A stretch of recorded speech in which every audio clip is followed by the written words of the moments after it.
আজকে হাদি কোন একজন একক মানুষের নাম নয়।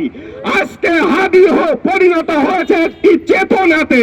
একজন হাদিকে বেছে নিয়ে ভারতীয় আগ্রাসন তাদের জীবনের সবচেয়ে বড় ভুল সিদ্ধান্ত নিয়েছে। তুমি কে আর আমি কে? পারমিশন নেওয়া আছে এটার জন্য যে রাস্তায় আপনি যে এটা করতেছেন? আমরা অফিসারের সাথে কথা বলেছি তো কালকে আমাদেরকে হাদি চলে গিয়েছে। হাদি চলে যাওয়ায় তার পরিবারের যতটা না ক্ষতি হয়েছে তার চেয়ে অনেক বেশি ক্ষতি হয়েছে ভারতীয় আগ্রাসনের। কথা ঠিক না? অনেক বেশি ক্ষতি হয়েছে দিল্লির দালালদের। কথা ঠিক না? বাংলাদেশের প্রকৃত স্বৈরাচারের সবচেয়ে বেশি ক্ষতি হয়েছে।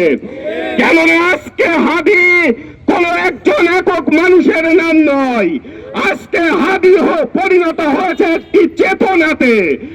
একজন জীবিত হাদির চেয়ে একজন শহীদ হাদি লক্ষ কোটি গুণ বেশি শক্তিশালী। পানি তোমরা দিল্লি পর্যন্ত পৌঁছে দাও, তাদের বুকের ভিতরে কম্পন ধরিয়ে দাও, তাদেরকে জানিয়ে দাও একজন হাদিকে বেছে নিয়ে ভারতীয় আগ্রাসন তাদের জীবনের সবচেয়ে বড় ভুল সিদ্ধান্ত নিয়েছে। প্রিয় উপস্থিতি,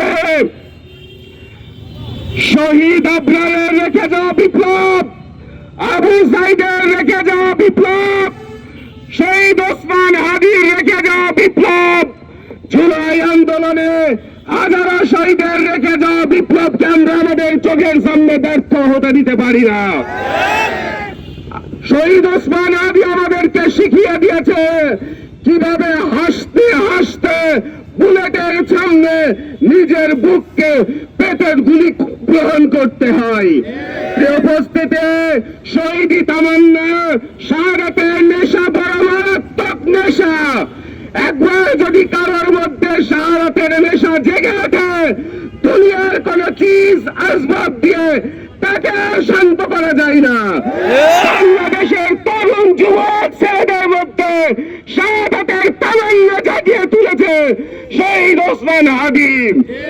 এই বিপ্লব শেষ হওয়ার আগ পর্যন্ত আমরা ঘরে ফিরে যাব না। প্রয়োজনে শহীদের তালিকা লম্বা হবে। মালিক, আজকে এই জমিনে দাঁড়িয়ে তোমার কাছে দোয়া করছি, শাহাদাতের নামের লিস্টের মধ্যে সবার প্রথমে তুমি আমার নামটি তুলে নাও। প্রিয় উপস্থিতি, যে ন্যায্য অধিকারের কথা দিয়ে বলেছিল, যে ন্যায়ের কথা দিয়ে বলেছিল, যে আজাদির কথা দিয়ে বলেছিল, সেই আজাদি না পাওয়া পর্যন্ত আমরা ঘরে ফিরে যাব না। তুমি কে আর আমি কে? পারমিশন নেওয়া আছে এটার জন্য যে রাস্তায় আপনি যে এটা করতেছেন? আমরা অফিসারের সাথে কথা বলেছি তো পারমিশন দিতে হচ্ছে কালকে আমাদেরকে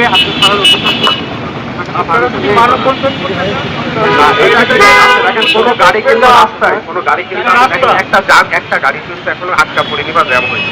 আর আমরা কিন্তু রাস্তার এক সাইডে নির্বাচনের সময় আমরা 5 মিনিটের মধ্যে আমাদের শেষ অনুষ্ঠান প্রায় শেষ। এতক্ষণ আমাদের শেষ হয়েছে, মানে আপনি তার 5টা উপস্থিতি। হ্যাঁ, এখন মিছিল করবো। এ পর্যায়ে সংক্ষিপ্ত বক্তব্য নিয়ে আসছেন চুয়াডাঙ্গা জেলা শাখার ইসলামী আন্দোলন সভাপতি জনাব হাসানুজ্জামান সজীব ভাই। তারপরে আমাদের মিছিল হবে সংক্ষিপ্ত। সংগ্রামী সাথী ও ভাইরা আমার, ওসমান হাদি একটি বিপ্লবের নাম, ওসমান হাদি একটি আন্দোলনের নাম। ওসমান হাদি হচ্ছে বাংলাদেশের একটি আইডল। সেই ওসমান হাদিকে জুলাই আগস্টের ইনকিলাব মঞ্চের যে মুখপাত্র, ওসমান হাদিকে সুপরিকল্পিতভাবে তাদেরকে হত্যা করা হয়েছে। এই জুলাই আন্দোলনকে নিস্তার্থ করে দেওয়ার জন্য একটি পায়তারা করে এই ওসমান হাদিকে পরিকল্পিতভাবে হত্যা করা হয়েছে। আমরা এর তীব্র নিন্দা জানাই। সংগ্রামী উপস্থিতি, ওসমান হাদিকে যারা পরিকল্পিতভাবে হত্যা করেছে, আমরা চুয়াডাঙ্গাবাসী তাদেরকে দ্রুত গ্রেফতারের দাবি জানাচ্ছি। আমরা অত্যন্ত ধিক্কার দিয়ে জানাতে চাই যে তাকে এখন নিন্দায় দেখা যাচ্ছে।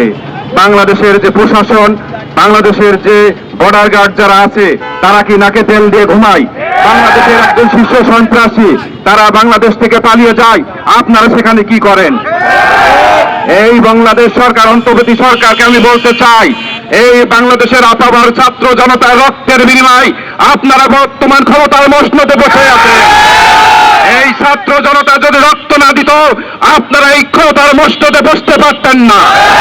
আপনারা এই ক্ষমতার মসনদে বসে এই জুলাই আগস্টের যারা ছাত্র জনতাকে একের পর এক পরিকল্পিতভাবে আপনারা হত্যাযজ্ঞ চালাচ্ছেন। আমি বলতে চাই, যারা ফ্যাসিস্ট সরকার ছিল তাদের পরিকল্পনায় ভারত তাদেরকে ক্লার দিয়ে আমাদের একের পর এক জুলাই যোদ্ধাদেরকে হত্যা করা হয়েছে। আজকের পর থেকে আমরা স্পষ্ট বাণী দিতে চাই, বাংলাদেশে আর কোন জুলাই যোদ্ধাকে যদি হত্যা করা হয় বাংলাদেশের 18 কোটি মানুষ কিন্তু বসে থাকবে না। এবং আমরা অতি সত্বর এই উসমান হাদির হত্যার বিচার দৃশ্যমান দেখতে চাই। দীর্ঘ সময় পার হলে এখনো কিন্তু কোনো আসামি ধরা পড়েনি। বাংলাদেশে এত প্রশাসন, গোয়েন্দা সংস্থার তারা কি নাকে তেল দিয়ে ঘুমায়? একজন মানুষ সন্ত্রাসকে তারা বাংলাদেশ থেকে সেখানে পালিয়ে যায়, আপনারা কি করেন? বাংলাদেশের মানুষ যে 17 বছর নির্যাতন অত্যাচারের মাধ্যমে এই ফ্যাসিস্ট সরকারকে বিতাড়িত করার পরে ছাত্র জনতা বুকের তাজা রক্ত দিয়েছে। রক্ত দেওয়ার মাধ্যমে আমরা একটি বিপ্লব উপহারের মাধ্যমে আমরা একটি দেশ উপহার পেয়েছি। আমরা বাংলাদেশের মানুষ আর রক্ত দিতে চাই না। বাংলাদেশের মানুষ আর কোনো মা তার সন্তানকে হারাতে চায় না। বাংলাদেশে আর কোনো ভাই তার ভাইকে হারাতে চায় না। বাংলাদেশের মানুষ আর কোনো মা তার সন্তানকে হারাতে চায় না। তাই আমি উদাত্ত আহ্বান যাব অন্তর্বর্তী সরকারকে, আপনাকে হুঁশিয়ারি দিয়ে বলতে চাই, এই জুলাই যোদ্ধাদেরকে যদি একের পর এক হত্যা করা হয় আর আপনি যদি কোনো পদক্ষেপ না নেন তাহলে কিন্তু বাংলাদেশে আর একটি বিপ্লব হবে। এই বিপ্লবে কিন্তু হাজার হাজার মানুষ রক্ত দেওয়ার জন্য প্রস্তুত আছে। এই বিপ্লবে কিন্তু আমরা রক্ত দেওয়ার জন্য প্রস্তুত আছি। বাংলাদেশের মানুষ কিন্তু রক্ত দিতে কার্পণ্য করে না। রক্ত 71-এ দিয়েছি, রক্ত 24-এ দিয়েছি, প্রয়োজন হলে রক্ত আবারও আমরা 26 সালে দেব। বাংলাদেশকে স্বৈরাচার মুক্ত করব, বাংলাদেশকে খুনি মুক্ত করব, বাংলাদেশকে সন্ত্রাস মুক্ত করবো ইনশাআল্লাহ। দেখা হবে রাজপথে, কথা হবে স্লোগানে।